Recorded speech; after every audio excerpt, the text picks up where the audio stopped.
사도행전 14장. 유대인들이 안디옥과 이고니온에서 와서 무리를 충동하니 그들이 돌로 바울을 쳐서 죽은 줄로 알고 시외로 끌어내치니라.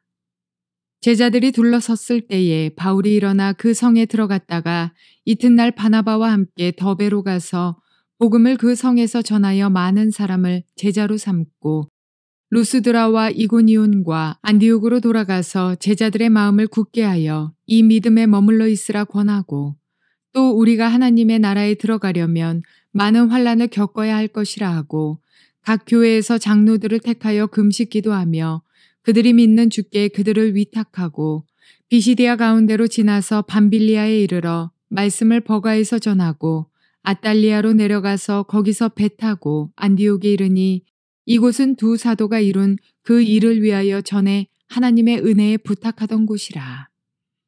그들이 이르러 교회를 모아 하나님이 함께 행하신 모든 일과 이방인들에게 믿음의 문을 여신 것을 보고하고 제자들과 함께 오래 있으니라. 좋은 날입니다. 성령님께서 오늘도 여러분의 심령 가운데 깊은 평안과 큰 확신 주시기를 주님의 이름으로 축복하여 드립니다. 오늘은 사도행전 14장 19절부터 28절까지의 말씀을 통해서 교회 개척의 초기에 해야 할 일이 무엇인지 아십니까? 라는 제목으로 말씀을 전해드리려고 합니다. 오늘은 사도 바울의 1차 전도여행 가운데 마지막 종착점인 더베 지역에서 복음을 전거할 때 이제 이 전거를 마치고 다시 안디옥으로 돌아가기 전에 이들 복음을 전한 지역에서 사도 바울이 한 일을 기록하고 있습니다. 매우 중요한 부분이죠. 이것을 통해서 한 새로운 지역에 다른 문화권, 다른 민족, 다른 마을, 다른 도시의 복음을 전거할 때 막 예수 믿은 사람들을 통해서 가정교회를 형성하려고 할 때 그 지역에 복음을 전한 이 선교사적 사명을 사역을 한 사람들이 해야 할 일이 무엇인지에 대해서 지금 말씀드리는 것입니다. 오늘 본문은 거기에 대한 명확한 하나의 방침을 전달해 주는 중요한 본문이라고 말할 수 있습니다. 13장과 14장에서는 사도 바울이 안디옥 교회의 파송을 받고 사이프러스 성을 거쳐서 오늘날의 이 안달리아 지역을 거쳐서 비시디아 지역, 그러니까 비시디아의 안디옥, 그리고 루스트라, 이고니온, 루스트라, 더베 지역의 복음을 증거한 이야기, 그리고 다시 돌아서 안디옥으로 가는 이야기를 기록하고 있습니다. 오늘 본문의 내용은 주로 교회 개척의 초기에 해야 할 일, 여기 한번 집중해서 살펴보려고 합니다. 물론 그 이외의 다른 부분도 있지만은 이 부분이 오늘 말씀의 가장 핵심적인 부분이라고 여러분에게 말씀드릴 수가 있습니다. 자, 먼저 19절부터 23절까지를 볼까요? 유대인들이 안디옥과 이고니온에 와서 무리를 총인하여 돌로 바울을 쳐서 죽은 줄로 알고 성 밖에 끌어내치니라. 제자들이 둘러섰을 때 바울이 일어나 성에 들어갔다가 이튿날 바나바와 함께 더베로 가서 복음을 그 성에 전하여 많은 사람을 제자로 삼고 루스드라와 이고니온과 안디옥으로 돌아가서 제자들의 마음을 굳게 하여 이 믿음에 거하라 권하고, 또 우리가 하나님의 나라에 들어가면 많은 환난을 겪어야 할 것이라 하고, 각 교회에서 장로들을 택하여 금식 기도하며 저희를 그 믿음 바 주께 부탁하고, 이렇게 이야기를 하고 있습니다. 오늘 본문에서 이 19절부터 23절에서 가장 중요한 부분, 먼저 첫 번째 부분을 보면은 오늘 19절에 보니까 유대인들이 안디옥과 이고니온에서 와서, 여기서 안디옥은 바로 비시디아 안디옥을 의미하죠. 무리를 총인하여 돌로 바위를 쳐서 죽은 줄로 알고 성 밖에 끌어내니라. 죽을 만큼 돌로 쳤다는 것입니다. 사도 바울은 그가 다메섹 도상에서 주님을 만났을 때 주님이 주신 분명한 언질이 있습니다. 그것은 뭔고 하니, 내가 내 이름을 인해서 많은 환난을 겪어야 될 것이다. 내 이름을 인해서 많은 핍박을 받아야 할 것이다. 사도 바울의 일생은 어찌 보면 인간적으로 보면 조금도 휴식도 없고 휴가도 없고 가족도 없고 오직 복음만을 위해 살다가 아주 한 30년의 인생을 복음만을 위해서 집중하여 살다가 주님께 간 사람입니다. 참 우리의 삶의 모델이 되는 사람이라 할 수 있죠. 그 생애 전체에 흐르는 하나의 중심 테마가 핍박이라는 거예요. 그래서 바울은 자기 인생이 하나님 앞에 그렇게 정해져 있다는 사실을 알고 핍박 때문에 흔들리거나 혹은 환난 때문에 사역을 그만둬야 되겠다거나 혹은 절망하거나 이런 일이 절대로 없습니다. 오늘 보니까 돌로 쳐서 죽은 줄로 알아서 성 밖에 끌어낼 정도로 완전히 그냥 숨이 끊어진 것처럼 보일 정도로 있다는 거예요. 누가 그랬습니까?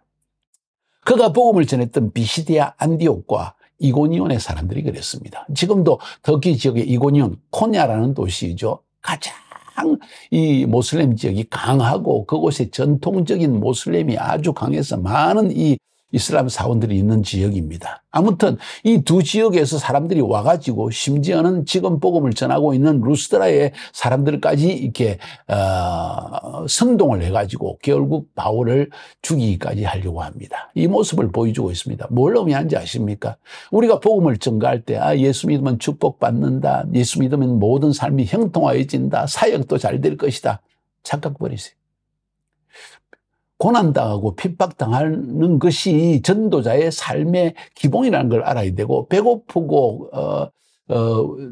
참 휴식이 없고 곤란하고 어려움을 당하고 잠 못 자고 이걸 정상적으로 생각할 수 있어야만 합니다. 왜 그런지 아십니까?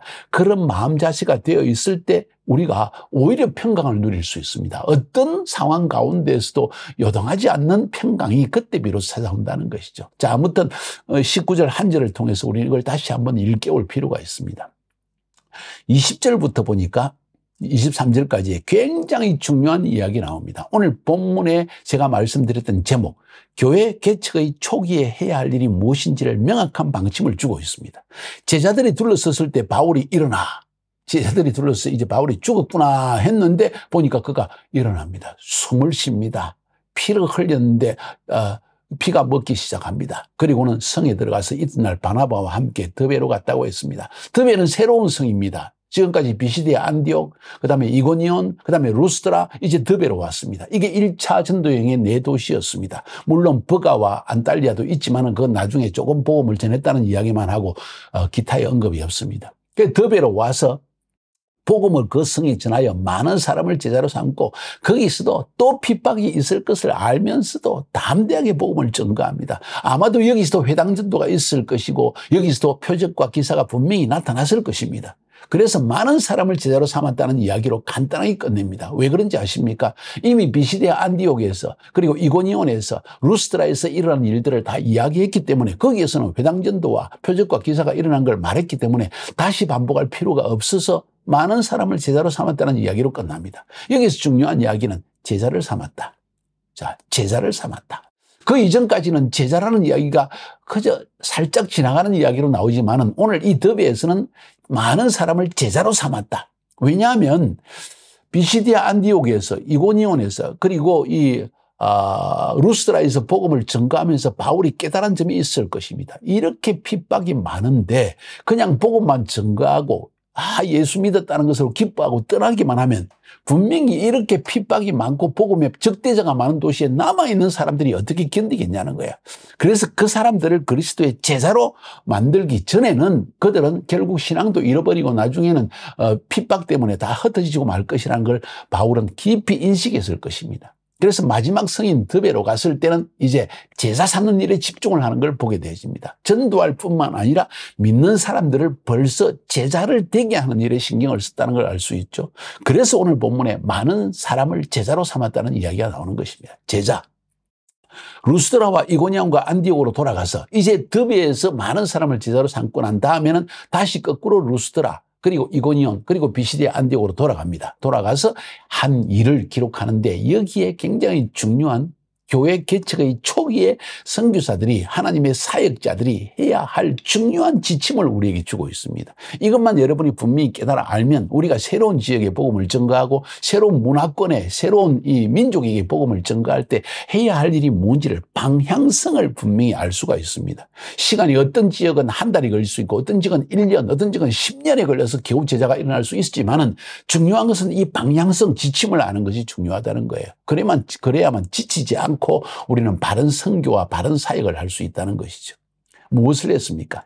제자들의 마음을 굳게 하여 이 믿음에 거하라고 하고 제자들의 마음을 굳게 하여 이 믿음에 거하라고 하고 뭔 이야기인지 아십니까? 확립하라는 것입니다. 구원, 확립, 제자와 그리고 파송이죠.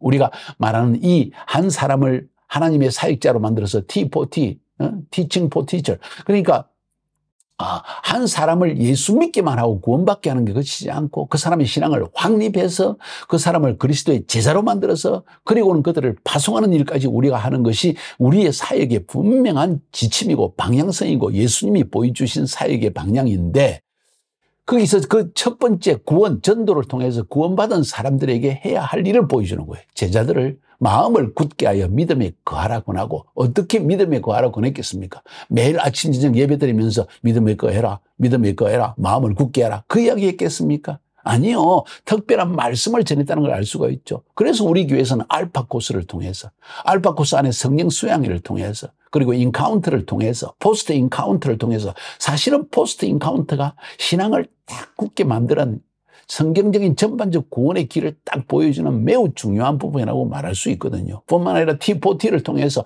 T4T의 6강의를 통해 가지고 이들 심령 속에 이 신앙의 뿌리를 확립을 내려주는 작업을 해야 된다는 것이죠. 그 말을 아주 간단하게 제자들의 마음을 굳게 하여 이 믿음에 거하라 권하고 그냥 말로만 권했겠습니까? 말씀을 주면서 권했겠죠. 그 이야기입니다. 그게 첫 번째 부분입니다. 교회 개척의 초기에 확립하라, 확립하라, 확립하라. 끊임없이 복음 전하기 위해서 사람만 만나고 겨우 C2C 전해가지고 예수 믿게 하는 것으로 끝낼 것입니까? 어리석은 자죠. 그렇게 하면 이 구원받은 사람이 마치 어린아이를 낳아서 길가에 내팽개치는 것과 똑같습니다. 확립이 되지 않으면 이 사람은 자기의 발로 서지 못한다는 이야기죠. 그것 때문에 제자들의 마음을 굳게 하여 이 믿음에 거하라 권하고 확립했다는 것입니다. 또 우리가 하나님 나라에 들어가려면 많은 환난을 겪어야 할 것이라고 무슨 이야기입니까? 예수 믿어서 축복만 받는 게 아니라는 거예요. 오히려 믿기 때문에 이 믿음 때문에 예수 이름 때문에 환난을 받게 된다는 것을 바울은 명확하게 이야기합니다. 사도 바울은 다메섹 도상에 주님을 만날 때 주님이 말씀하시기를 내가 택한 그릇이다. 어떤 그릇이냐? 이방인을 위해서 왕들에게 이스라엘 민족에게 복음을 전하라고 내가 택한 그릇이다. 그리고 그에게 내 이름을 위해서 많은 환난을 겪어야 된다는 것을 주님 미리 말씀해 주셨어요. 바울은 그걸 알고 있었습니다. 거듭나는 때부터 예수 믿어서 환난만 당하는 것은 핍박을 당하는 건 당연한 것이구나 하는 인식이 있었다는 것이죠.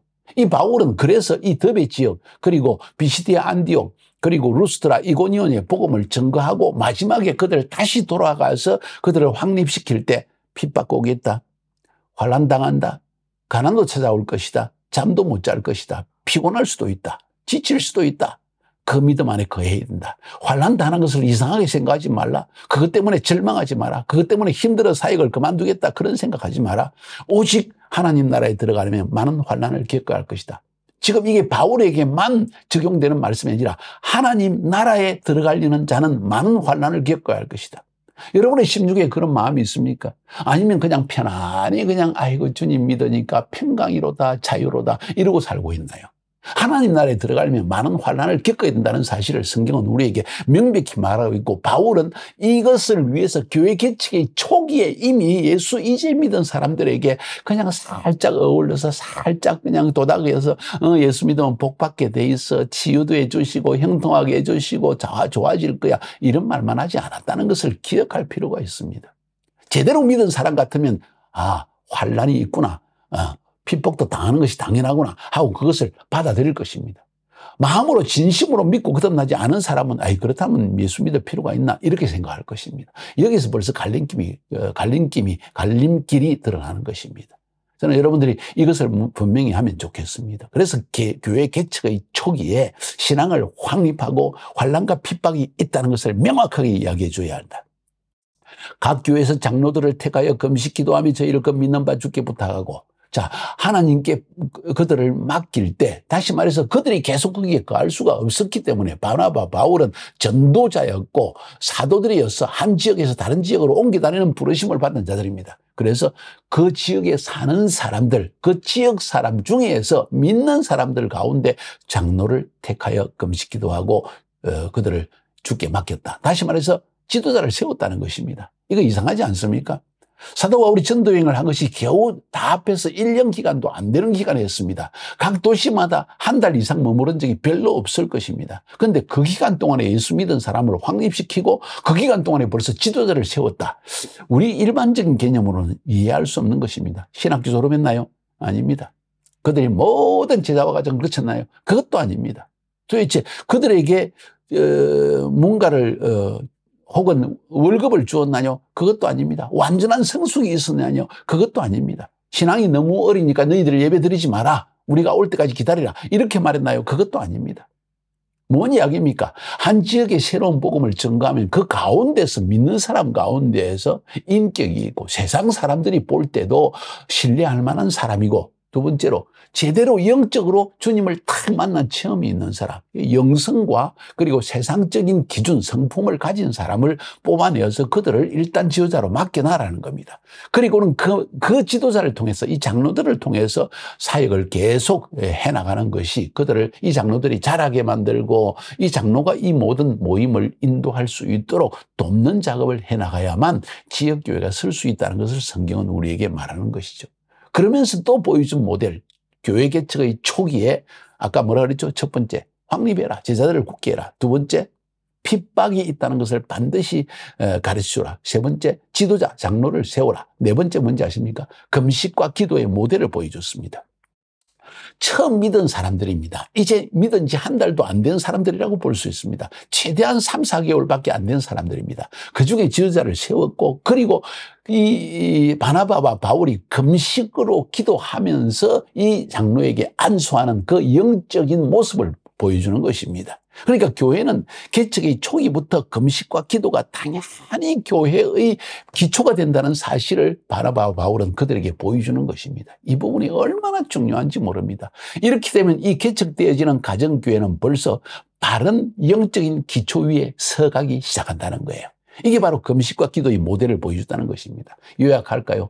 교회 개척의 초기에 해야 할 일이 뭔지를 우리가 오늘 보여주고 있습니다. 첫 번째, 신앙을 확립시켜주라.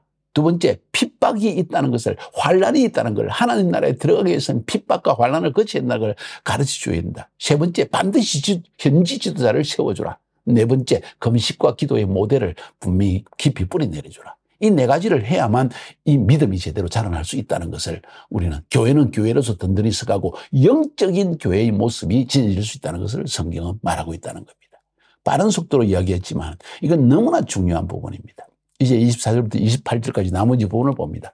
비시디아 가운데로 지나가서, 여기 비시디아는 지금은 우리 한국말로 하면 도, 경상남도, 전라도, 충청도 할 때 비시디아 도, 그 비시디아 도 안에 비시디아, 안디옥, 그리고 이고니온, 루스드라 이렇게 있습니다. 더베, 이 네 도시가 있습니다. 그걸 가운데로 지나가서 밤빌리아에 이랬다. 밤빌리아가 어디입니까?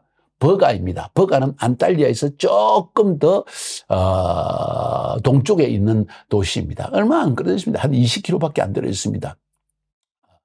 오늘날에 이제 시대 혹은 마나브가드라고 하는 시대 지역에 가면 거기에 유적지가 발굴되어 있는데 거기를 터키 말로는 밤빌리아라고 정해놨습니다. 그 말은 바로 그 지역부터 사도 바울이 어쩌면 이 사이프러스에서 이 시대라는 도시 밤빌리아를 통해 가지고 아마 버가로 갔고 버가에서 계속 올라갔다고 생각됩니다. 나중에는 돌아올 때는 버가에서 안탈리아로 왔다. 그러니까 안탈리아가 오늘날의 안탈리아죠. 안탈리아에서 배를 타고 돌아간 걸 알 수가 있습니다. 시대와 안탈리아 그리 멀지는 않지만은 아마도 이런 경로를 거치지 않았는가 하는 생각을 하게 됩니다. 아무튼 비시디아 가운데로 지나가서 밤빌리아에 이르러 돌을 버가에서 전하고, 버가에서 아까 왔던 그 길에 버가에서 돌을 전하고 복음을 전하고 안탈리아로 내려가서 드디어 안탈리아입니다. 버가에서 안탈리아 한 20km 떨어졌다 그랬죠. 거기서 배 타고 안디옥에 이르니 이곳은 두 사도의 이 일을 위하여 전에 하나님의 은혜에 부탁하던 곳이라, 선교 파송받은 곳이라는 이야기입니다. 이르러 교회를 모아 하나님이 함께 행하신 모든 일과 이방인들에게 믿음의 문을 여실 것을 구하고 제자들과 함께 오래 있으니라. 뭔 이야기입니까? 본교회로 돌아가서 선교 보고를 제대로 했다는 것입니다. 그래야만 선교지와 그리고 선교사가 연관성이 있게 되지 않겠습니까? 사역자가 자기의 본교회 모교의 리더십에 제대로 이런 어카운트를 하지 않으면, 제대로 보고를 하지 않으면 지 맘대로 살게 돼 있고 사람이 점점 게을러지기 시작하고 그 다음부터는 자기 생각이 주님의 생각인 줄 착각도 하게 돼 있어요. 매우 중요합니다. 왜냐하면 이 공동체 안에서 나의 모든 영적 상황과 사역의 상황을 전달하지 않고 보고하지 않는 사람 치고 제대로 사역이 되는 사람 본 적이 별로 없습니다. 왜냐하면 공동체 안에서 두세 사람이 함께 모인 곳에 성령님이 임하시면서 그들의 잘못도 지적해 주시고 교정도 해 주시고 그리고 그리고 바른 방향도 주시기 때문이죠. 그래서 사도 바울은 다시 그들을 파송했던 이 안디옥으로 돌아가서 선교 보고를 하게 됩니다. 그리고 마지막에 제자들과 함께 오래 있으니라. 뭔 이야기입니까? 거기서 안식년 보냈다는 이야기죠. 사실은 안식년이라고 하지만 제대로 안식년 보내지도 못하고 거기에서 예루살렘 교회와의 문제 해결을 위해서 또 달려가서 예루살렘에서 또 변명을 하고 오직 예수 믿어만 구원받는가 아니면 예수 믿은 사람이 할례도 받아야 되는가 뭐 이런 이야기 때문에 또 골치 아픈 이야기가 벌어진 이야기가 나중에 15장에서 바로 흘러나옵니다. 중요한 것은 지금 오늘 본문에서 말하고 있는 매우 중요한 부분은 교회 개척의 초기에 사역자가 해야 할 일이 뭔가 하는 것입니다. 확립해야 된다는 것입니다. 핍박이 있다는 것을 처음부터 뿌리 내려줘야 된다는 거예요. 마음에 딱 중심에 준비를 하고 살게 해야 한다는 것입니다. 지도자를 반드시 현지 지도자를 세워야 된다는 것이죠. 뿐만 아니라 마지막에 뭐라 그랬나요? 네, 금식과 기도의 모델을 반드시 보여줘야 된다는 것을 우리에게 말하고 있습니다. 사역자에게 월급을 줘야 되느냐? 여러분 그런 것은 아예 언급도 하지 않습니다. 너무나 당연한 일이죠. 구원받은 은혜가 너무나 큰데 무슨 월급 받고 일을 합니까? 신학교고 보내야 됩니까? 그 당시에 신학교가 어디 있습니까? 중요한 것은 사역을 해나가면서 영적인 것을 배워나가면서 믿음이 자라나가게 하고 사역의 경험이 쌓이게 하고 기름 부음이 쌓이게 해야지 무슨 신학교입니까? 그 당시에. 말도 안 되는 소리죠. 자, 이렇게 해서 교회는, 가정교회는 세워지기 시작했다는 것을 우리가 알 수가 있습니다. 물론 선교사는 또 오늘 사도 바울과 바나바는 본교회로 돌아와서 소위 오늘 본문에서 말하는 대로 제자들과 함께 오래 있으니라. 여기서 올해는 한 1년밖에 안 있었습니다. 그런데도 그 지역에 머무르면서 다시 재무장하는, 재충전하는 또 모든 문제들을 복음을 전하면서 선교지의 복음을 전했지만은 그것 때문에 일어나는 문제들을 또 해결하기 위해 시간을 보내는 작업을 했다는 것입니다. 이것이 오늘 본문에서 우리가 볼 수 있는 주님의 음성입니다. 여러분은 무슨 음성을 들었습니까? 교회 개척의 초기에 해야 할 일이 무엇인지 이제 깨달았습니까? 이걸 마음에 명심해야 됩니다. 우리 인간적인 방법으로 해서는 안 될 것입니다. 주님의 교회를 세우는 작업입니다. 그 일에 승리하시기를 주님의 이름으로 축복하여 드립니다.